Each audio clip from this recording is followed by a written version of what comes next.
ఈ విషయమై స్పందించి ఎన్టీఆర్ మెమోరియల్ ట్రస్ట్ ద్వారా విజయవాడలో మొన్నే 15/2/2015 నాడు ఇఫోరియా మ్యూజికల్ నైట్ కూడా నిర్వహించి పెద్ద ఎత్తున నిధులు సమకూర్చారు అధ్యక్ష. అట్లాగే దయచేసి దీన్ని కొంచెం సానుకూలంగా స్పందించి గౌరవ మంత్రివర్యులు ప్రతి ఒక్కరికి కూడా ఈ 10,000 రూపాయలు 15,000 రూపాయలు వచ్చేటట్టు చేయవలసిందిగా మీ ద్వారా నేను కోరుకుంటున్నాను అధ్యక్ష. బీపీఎల్తో సంబంధం లేకుండా అధ్యక్ష. ఈ పెన్షన్లు అనేవి సెర్ప్ ఆధారంగా ఇవ్వడం జరుగుతుంది, వారి ఆర్థిక పరిస్థితిని ఆధారంగా ఇవ్వడం బట్టి జరుగుతుంది. అయితే బ్లడ్ ట్రాన్స్ఫ్యూషన్కి సంబంధించి ప్రభుత్వ కానీ ప్రైవేట్ హాస్పిటల్లో కానీ 1594 మంది ఎవరైతే ఉన్నారో వాటితో ఉచితంగా ట్రాన్స్ఫ్యూషన్ ఇవ్వడం జరుగుతుంది. సగటున 3 వారాలకు ఒకసారి తీసుకోవాల్సిన అవసరం ఉంటుంది అధ్యక్ష. అది కాకుండా ఈ బ్లడ్ ట్రాన్స్ఫ్యూషన్ చేయడం పరంగా ఐరన్ కంటెంట్ బాడీలో పెరుగుతుంది కాబట్టి తద్వారా ఈ సిస్టమిక్ ఆర్గాన్స్ కూడా దెబ్బతినే ప్రమాదం ఉంది. ప్రధానంగా గుండె దెబ్బతినే ప్రమాదం ఉంది కాబట్టి దానికి ఐరన్ కెలేషన్ థెరపీని కూడా ఉచితంగా అందించడం జరుగుతుంది.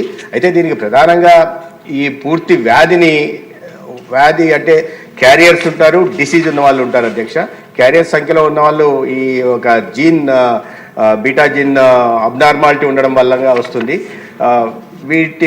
ఈ కారణంగా వస్తుంది. వీటిని పూర్తిగా చికిత్స అందించాలంటే బోన్ మ్యారో ట్రాన్స్ప్లాంటేషన్ చేయాలంటే చాలా అత్యధిక ఖర్చుతో కూడుకున్నది. దాని మీద కూడా ఇటీవల సమీక్ష నిర్వహించడం జరిగింది. ఏ రకంగా పేదలకి వీటిలో తలసీమియా నుంచి బాధపడుతున్న వాళ్ళకి మనం ఆదుకోవడానికి అవకాశం ఉందనే విషయం మీద సమీక్ష కూడా నిర్వహించడం జరిగింది అధ్యక్ష. అయితే ఇటీవల ఈ దిగువ బీపీఎల్ కాకుండా ఏపీఎల్ వారికి కూడా వర్తింపజేస్తే బాగుంటుందని చెప్పడం జరిగింది. అయితే ఎన్టీఆర్ వైద్య సేవలు ఇటీవలే గౌరవ ముఖ్యమంత్రి గారు ఈ ఎన్టీఆర్ వైద్య సేవల్ని 22 లక్షల మధ్యతరగతి కుటుంబాలకు కూడా వర్తింపజేస్తున్నారు కాబట్టి వాటిలో వీరికి ఆ లబ్ధి పొందే అవకాశం ఉందని గౌరవ సభ్యులకి ఈ సందర్భంగా నేను తెలియజేస్తున్నా. గతంలో రాజకీయ కారణాల కారణంగా ఈ లబ్ధి చేరకుండా చేశారని, కానీ కూటమి ప్రభుత్వం వచ్చిన తర్వాత అర్హులైన ఎవరికైనా సరే ఎటువంటి రాజకీయ వివక్ష లేకుండా లబ్ధి చేకూర్చే ప్రయత్నం చేస్తాం అధ్యక్ష. అయితే ఇదే సమయంలో కొంచెం ప్రత్యేకంగా ప్రస్తావించాల్సింది, ఎందుకంటే తలసేమియా మీద అనేక ఎన్జిఓలు పనిచేస్తున్నాయి అధ్యక్ష. ఇటీవల కూడా మనం చూసాం, ఒక మ్యూజికల్ నైట్ పెట్టి ఎన్టీఆర్ మెమోరియల్ ట్రస్ట్ ద్వారా కూడా నిధులు సమీకరించి తలసీమ రోగగ్రస్తుల్ని కాపాడుకునే ప్రయత్నం చేశారు. అదేవిధంగా రెడ్ క్రాస్ సంస్థ కూడా ఉచితంగా ఈ తలసేమియా లేదా సికిల్ సెల్ లేదా ఈ బ్లడ్ డిజార్డర్స్ ఉన్న హిమోఫిలియా, సికిల్ సెల్, తలసేమియా ఉంటున్న రోగగ్రస్తులను కూడా ఉచితంగా బ్లడ్ ట్రాన్స్ఫ్యూషన్ కోసం బ్లడ్ అందించే ప్రయత్నం చేస్తున్నారు. అయితే వీటినన్నింటినీ పరిగణలోకి తీసుకున్న తర్వాత ఈ మొత్తం డిసీజ్ ఉన్న వాళ్ళ సంఖ్య తక్కువనే ఉంది అధ్యక్ష. క్యారియర్లు ఎక్కువ ఉంటున్నారు. సమస్య ఏంటంటే వీళ్ళకు కాస్త అవగాహన కలిగించాల్సి ఉంది. తల్లిదండ్రులు ఈ మేనరికం వ్యూహాలను తగ్గించాల్సిన అవసరం ఉంది.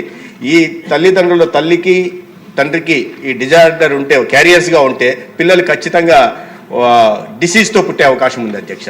వాళ్ళని పట్టించుకోకపోతే 2.5 సంవత్సరాల వయసులోనే చనిపోయే ప్రమాదం ఉంది. తర్వాత వీళ్ళ సగటు వయసు అది కాలపరిమితి 30 నుంచి 40 సంవత్సరాల లోపలే ఉంటుంది అధ్యక్ష. బోన్ మ్యారో ట్రాన్స్ప్లాంటేషన్ చేయగలిగితే పూర్తి జీవితకాలం ఉండే అవకాశం ఉంది. అయితే సమస్య చాలా తీవ్రమైంది. ప్రపంచవ్యాప్తంగా కూడా చాలా పెద్ద సంఖ్యలో వస్తున్నారు. మన దగ్గర కూడా రాష్ట్రంలో కూడా ఇటీవల మేము రాష్ట్రీయ బాల స్వాస్థ్య కార్యక్రమం చిన్నపిల్లలకి ఈ వైద్య పరీక్షలు నిర్వహిస్తుంటే దాంట్లో కూడా 130 మంది దాకా వీటి బారిన పడిన విధంగా మాకు వచ్చే సంఖ్య మా స్క్రీనింగ్లో వచ్చాయి. వీటన్నింటిని పరిగణలోకి తీసుకొని తలసేమియా మీదుగా ప్రత్యేకంగా దృష్టి పెట్టే ప్రయత్నం చేస్తాం అధ్యక్ష. ధన్యవాదాలు అధ్యక్ష. చెప్పారు అధ్యక్ష, అసలు విషయం చెప్పలేదు అధ్యక్ష.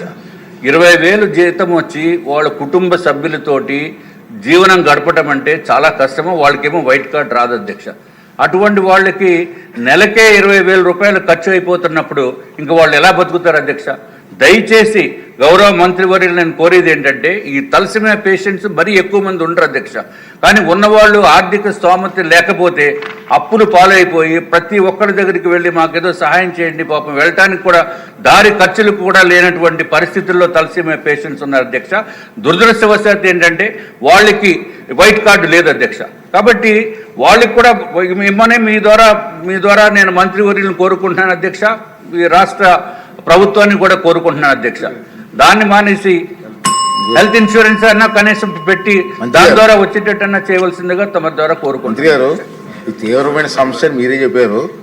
ఆ ఫైనాన్స్ విషయంలో కూడా ఒకసారి ముఖ్యమంత్రి గారితో మాట్లాడి నేను స్పష్టంగా చెప్పాను అధ్యక్ష, ఎన్టీఆర్ వైద్య సేవలో గతంలో 1,43,00,000 మాత్రమే వైట్ కార్డ్ హోల్డర్స్కి మాత్రమే లబ్ధి లభించేది. ఇప్పుడు మధ్యతరగతి కూడా వాటికి కలవడం వల్ల 22 లక్షల కుటుంబాలకు కూడా లబ్ధి చేకూరుతుంది. కాబట్టి తద్వారా మధ్యతరగతి కుటుంబాల్లో ఉంటున్న వాళ్ళు మీరైతే ఏదైతే ఆదాయ పరిమితి 25,000 రూపాయల నెలకు ఉన్న వాళ్ళు కూడా దీంట్లో వారికి కూడా లబ్ధి చేకూరుతుంది అధ్యక్ష. ఓకే. ఇప్పుడు క్వశ్చన్ నెంబర్ 769 మెంబర్ గారు రిక్వెస్ట్ మీద పోస్ట్పోన్ చేయడం జరిగింది.